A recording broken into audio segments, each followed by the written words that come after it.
बिहार में जमीन सर्वे को लेकर के एक बहुत बड़ा अपडेट आ गया है। ये वीडियो शुरू से लेकर के अंत तक अवश्य देखिएगा, क्योंकि बिहार में विशेष भूमि सर्वेक्षण का कार्य जो चल रहा था वो बीच में अस्थायी रूप से लगा दिया गया था। लेकिन जैसे ही नए मुख्यमंत्री का गठन हुआ और जाकर के राजस्व विभाग के जो नया मंत्री अपना शपथ ग्रहण किया, तो उसके बाद उन्होंने एक नया निर्देश जारी कर दिया है।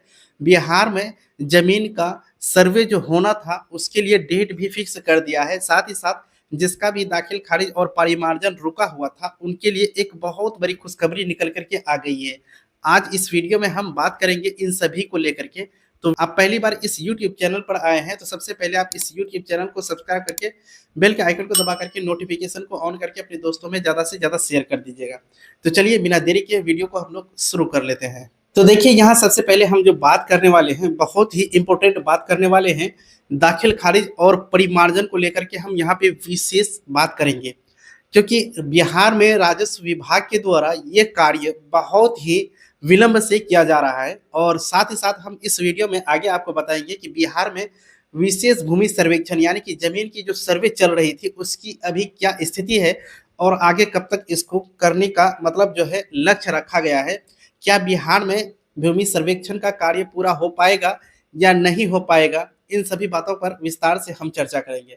तो देखिए दोस्तों, जैसे ही बिहार में नए मंत्री का गठन हुआ, यानी जैसे ही बिहार के जो है राजस्व विभाग के नया मंत्री जैसे शपथ ग्रहण किया, तो उन्होंने सबसे पहला जो वर्ड निकाला तो ये निकाला था कि बिहार में जितने भी जमीन की परिमार्जन या फिर दाखिल खारिज पिछले कई दिनों से सीओ और कर्मचारी का हड़ताल की वजह से रुका हुआ था, अब वो नहीं रुकने वाला है।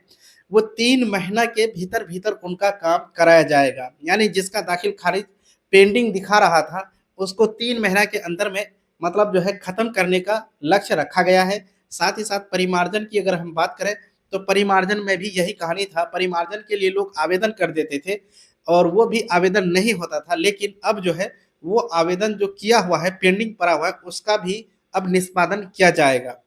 तो ये थी जो है आपका दाखिल खारिज और परिमार्जन से जुड़ी बहुत बड़ी जानकारी यही थी कि अब आप लोग जो है बेफिक्र होकर के दाखिल खारिज और परिमार्जन के लिए आवेदन करिए। लेकिन हाँ, आवेदन करने से पहले कुछ नियम होती है जो दाखिल खारिज रिजेक्ट हो जाती है अगर वो नियम आपको पता नहीं होता है। तो परिमार्जन के भी कुछ नियम है, अगर आप वो फॉलो नहीं करते हैं तब पर भी आपका परिमार्जन आवेदन वापस आ जाता है रिजेक्ट होकर के। आपको फिर दोबारा उसके लिए ऑनलाइन आवेदन करना होता है और आप वो बातों को ध्यान रखेंगे, क्योंकि इससे पहले हम एक वीडियो में आप लोगों को बता चुके हैं।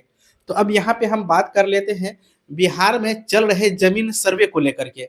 तो जमीन सर्वे की स्थिति दोस्तों आज जो है धीमी गति से चल रही है। बिहार के कुछ ऐसे जिले हैं जहाँ पे भूमि सर्वेक्षण का कार्य अंतिम चरण पे है। वहाँ पे दोस्तों डिजिटल खतियान यानी डिजिटल प्लॉट का जो नक्शा है वो भी तैयार हो चुका है। तो इस तरह से बहुत सारा ऐसा जिला है जहाँ पे सर्वे का कार्य कर लिया गया है, वो अंतिम चरण में है।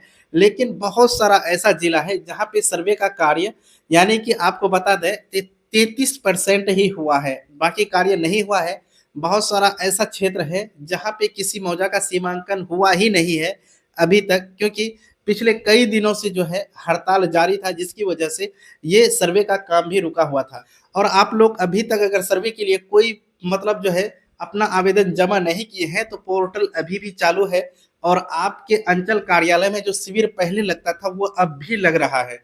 और आप वहां जाकर के अपना दस्तावेज को भर करके आप जमा कर दीजिए, क्योंकि जिस समय सर्वे होगी तो उस समय सर्वे टीम आपके प्लॉट पर आएंगे और फिर जांच करेंगे, उसके बाद आगे की प्रक्रिया होगी। और आपने अभी तक अपना डॉक्यूमेंट नहीं निकाले हैं और अगर आपके पास बाप दादा का जो जमीन था पुराना के वाला उसका मोटेशन नहीं कराए हैं लेकिन सर्वे आ गया, तो ऐसी परिस्थिति में आपको क्या करना चाहिए। तो देखिए, ऐसी परिस्थिति में यहाँ पे आपको बहुत ही महत्वपूर्ण जानकारी ये रखनी है। अगर सर्वे आ गया है और आपका केवाला मोटेशन नहीं हुआ है तो क्या वो केवाला जो है आपका सर्वे टीम एंट्री करेगा या नहीं करेगा। तो आप यहाँ एक बात ध्यान रखेंगे, वो केवाला जो आप मोटेशन नहीं किए हैं वो केवाला भी आपका जो है सर्वे टीम एंट्री करेगा। इसके लिए मुख्य बिंदु ये रहेगा कि जो केवाला आप खरीदे हैं यानी जिस पार्टी से आप खरीदे हैं जो जमीन, वो जमीन आपके अंडर में है या नहीं है। जो व्यक्ति आपको ज़मीन दिया था, वो उस मतलब ज़मीन पर किसी प्रकार का आपत्ति तो नहीं करती है। अगर आपत्ति करती है तो तब फिर आपका मामला वहाँ पे फँस जाएगा दोस्तों। तो आज के इस वीडियो में हमने देखा कि बिहार में विशेष भूमि सर्वेक्षण, दाखिल-खारिज और परिमार्जन, इन सभी बातों को कितनी विस्तार से आप लोगों के सामने रखे हैं। अगर आप लोगों को किसी भी तरह की समस्या है तो आप हमें कमेंट करके बताइएगा। हम उनके ऊपर आपको मतलब जो है एक अच्छा राय पेश करेंगे। क्योंकि देखिए हमारे इस यूट्यूब चैनल के माध्यम से आपको जो भी जानकारी मिलती है, बिल्कुल ऑथेंटिक जानकारी दी जाती है। तो चलिए आज का वीडियो हम यहीं पर समाप्त करते हैं। मिलते हैं एक नया वीडियो में, एक नई जानकारी के साथ। तब तक के लिए जय हिंद।